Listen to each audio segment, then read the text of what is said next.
this is Dodger and you're watching my show.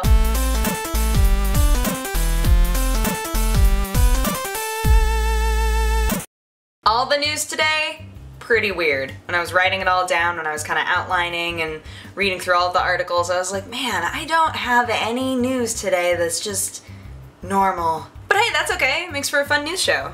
Right? Okay, first, a couple of things that we're just gonna wrap all up into one little ball of information. First up is that Steam now has tags, which I love. So basically they made it so that you personally can tag games however you want within your own library, and then it gets put into a database, and if more people tag it with the same tag term you used, then it'll actually show up when people are searching for games. They can search through tags. I don't know if I've ever explained to you guys how much I am a fan of tags in general. I have looked multiple times for programs that allow me to tag files within my own desktop folders, which don't exist in a good way, and that makes me very sad. But I love that Steam is implementing it. I think that it's great. It's part of a big update that they did, and one of the best parts of it, I think. Also, for those of you who are like, I wonder who's winning, Xbox or PS4?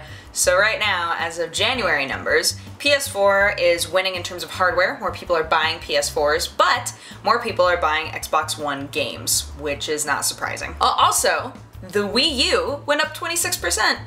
Okay, so cool, we did all that stuff. Alright, let's move on to weird stuff. Twitch plays Pokemon.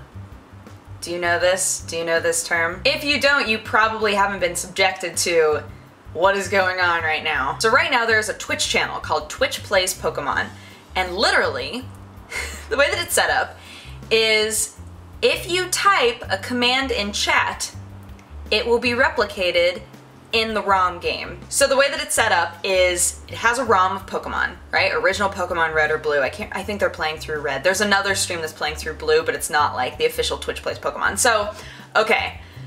So they have Pokemon Red on a ROM.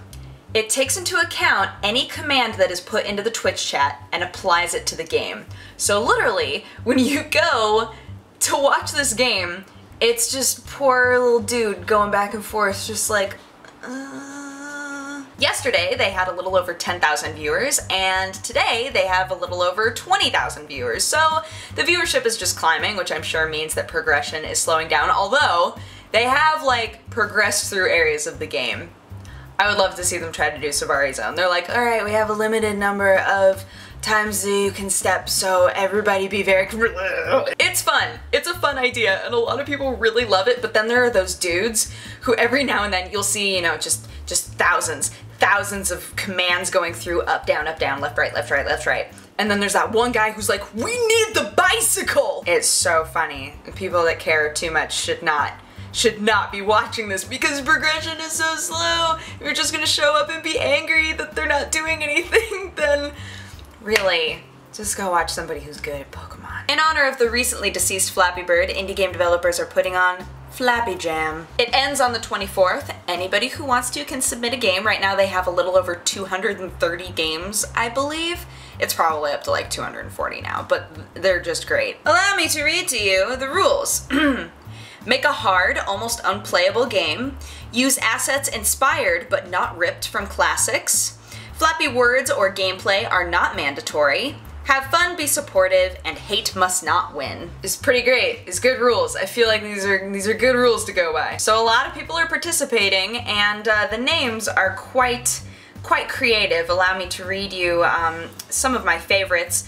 Flappy Chew, Lava Bird, Flappy Fish, Bouncy Bat, Floaty Squid, Tooty Llama, Happy Bard, Panda Fly, and Movie Pipes. I mean, the really sad part of all of this is Dong Nguyen was like, I just want this to be done.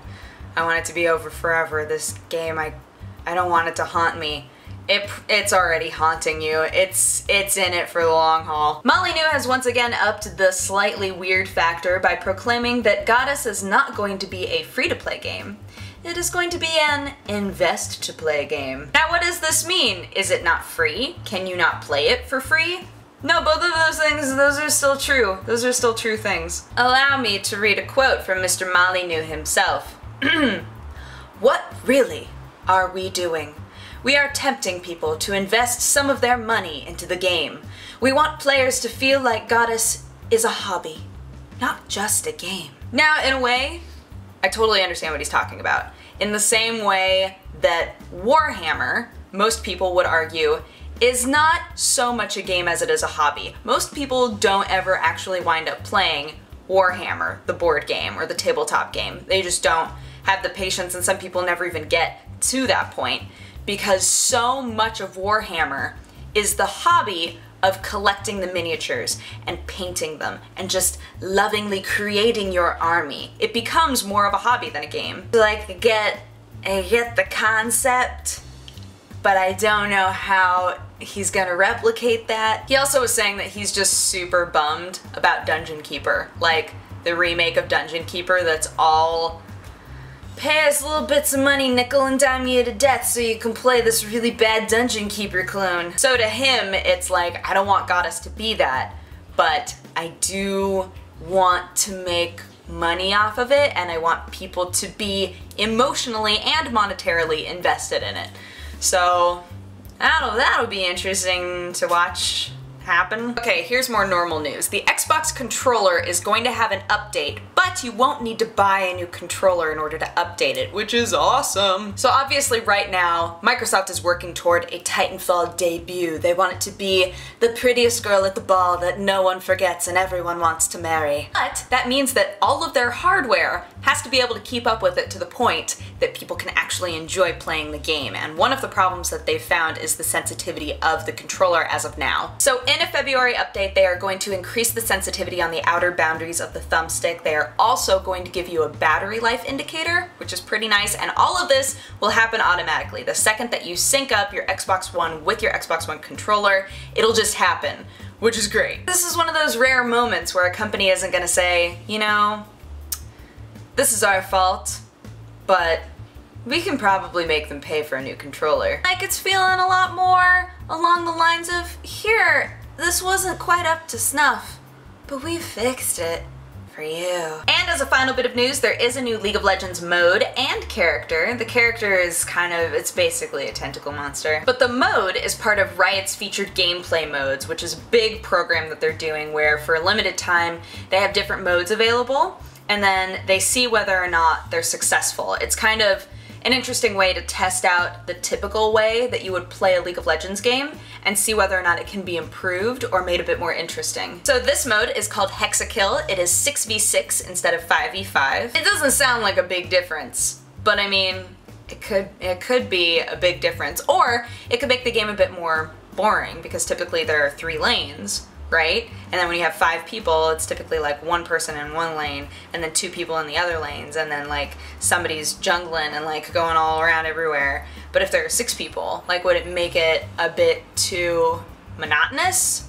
I don't know. But it is a limited time thing from February 20th to March 2nd, so if you're a big League of Legends person and you wanna try out a new mode that might be available for good, you should look into it. Anywho, that is my show. Thank you so much for watching. If you have a positive or a negative response, feel free to leave it in my comment section. And if you would like to have coffee with me, you can click wherever I put the annotation and it'll take you to my other channel. But otherwise, I hope you guys are having an amazing week and an amazing day. And I will talk to you again next Saturday. Bye-bye. Mwah.